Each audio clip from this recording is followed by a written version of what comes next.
Hello everyone, it's Geisha. Welcome back. Today I'm going to show you how we're going to make this card. It is very easy.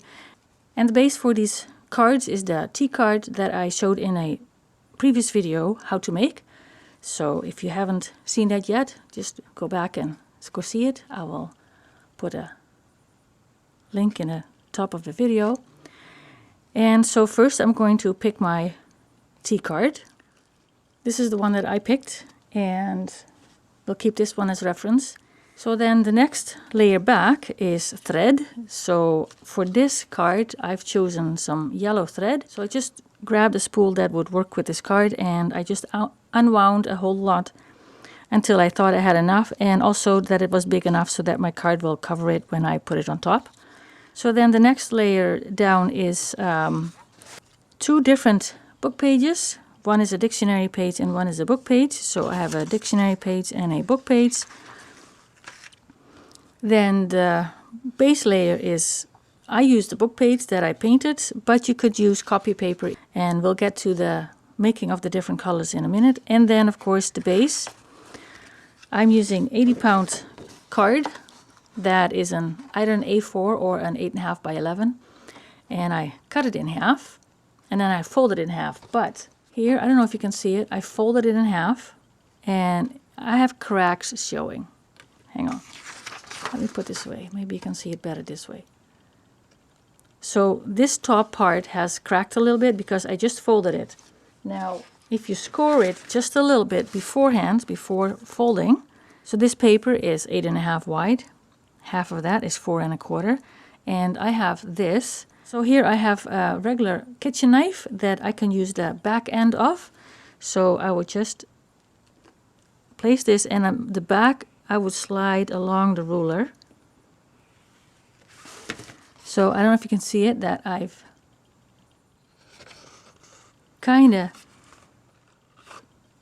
the fibers of the paper are somewhat already pushed in, so that when you fold this over, and I didn't even use any measurements, this way your paper doesn't crack here. And I'll use my thumb. Nice and smooth, no cracking. Now I'm going to use my copy paper, and I'm going to make this as a background. I only need 1/4 because it's going to be smaller than my card, than my base, and I can fit 4 pieces out of one sheet. So I've chosen some neutral colors, white, vanilla, and tan from Craftsmart. I want a little bit of a pattern. So what I'm going to use is a regular shopping bag that you get from the grocery store. That makes a lot of noise. And of course I'm not able to replicate exactly this, but I'm going to use these colors. So you also want a paintbrush, something like this wide. So putting our paint down. So I'm going to spread them out a little bit. Then I will grab my grocery bag and I'll crumple it up. Just like this. Then I will push it in the paint. And I'll do the dark first. And just dab it off onto the paper. I'm concentrating on this half. Then I'm going to get some of the lighter ones in there, because I don't want it too dark, but I still want a hint of that showing. I'm going to add a bit more vanilla in there. Oh, that was a big blob. All right, getting there.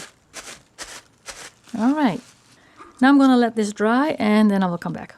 So while the other paper is drying, we're going to concentrate on the colored paper that we're going to make ourselves by making a wash and then painting our book page.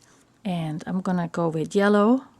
So basically I'm going to put a little bit of paint on my surface here. Although exactly how much is just, it's not a science, but so you want to make a little bit of wash and then try it out first. That is quite yellow. Then you just add a little bit of water. I'm going to do the other side too, because I think I find that quite yellow. So I want to dilute it a little bit more. I think I like that better. Okay, there. And we're going to let this to dry as well. Papers are dry, and I cut some off already, but I'll show you how I go about it. So I will cut my paper in half. Other half was here. And I cut it at 5 1/4. which is 13.25 centimeters. Then I'm going to cut it sideways, which is at 4 inches. I like this side better. Or 10 centimeters. I'll do the other one right away too. And when I put this on my card, I have a nice small border around my card. So now I place this on my card and it kind of gets lost a little bit. So I'm going to trace around the card with a marker. Does not have to be a Sharpie marker.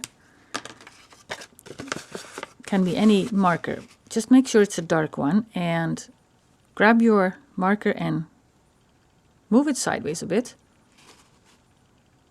Like so. And then just trace around the card.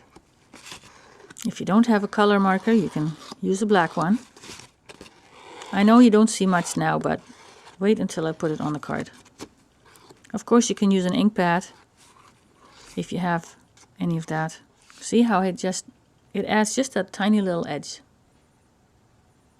Now we're going to grab our colored papers, and I use a metal ruler to first tear off the edge. Then I will tear with my hand. I like the organic look it has. It's less than an inch. It's maybe 2 centimeters. And of course I don't want the white stuff. And I'm going to place it on my card with the raggedy edge this way. And maybe I want this long, so I will tear it off. No, we're going to keep this one because this one probably fits over there. We need one more. So we already have a torn edge. So now I'm going to use my ruler and estimate a little bit on how wide that is going to be. Again, tear this off. This one here. Here. I'll measure later when I have all the other ones. Then I do the same with my regular book page. I tear off a little bit. And I tear off about 2 centimeters. Just about 3/4 of an inch. So I'm going to place this one on here. This one here. All right, so we got our strips ready, and now we're gonna glue this on the card. And I'm using Allinstake glue. I think it grabs the paint better. So I'm not sure how well a glue stick will work. And I only need glue around the edge. Okay, let's put this down. And I work on this card before I put it on the back on the card. Because if I make a mess and I have to toss this, I still have the card, you know. Now the next step is putting this on here, somewhat over here, and put my card here. Maybe I'll scrunch it up a little, not a whole lot. I have dry hands, so the thread wants to stick to my fingers and not let go. And again, I'm using Allinstake glue. This time I will be a little bit more elaborate with the glue because it now has to go through the thread to grab the paper underneath and push it down.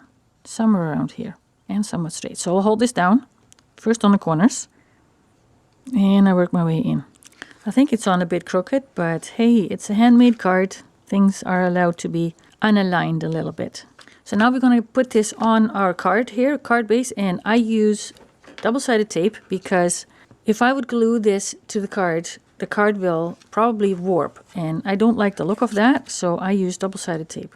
All right, so I've got my paper taken off, and I'm going to grab opposite corners and kind of center this and stick it down. And then smooth out to the sides as much as possible. Press it down, and now we're going to add a sentiment. I make my own sentiments. I print out a sentiment on a piece of paper. This is a little heavier than just regular copy paper, and I used the Times New Roman. In the default, the size is 16. Then I cut it out, and like with the card, I edge around with black. Then I have some cardstock. Then I paint it with metallic paint from the Home Depot. This is the champagne color.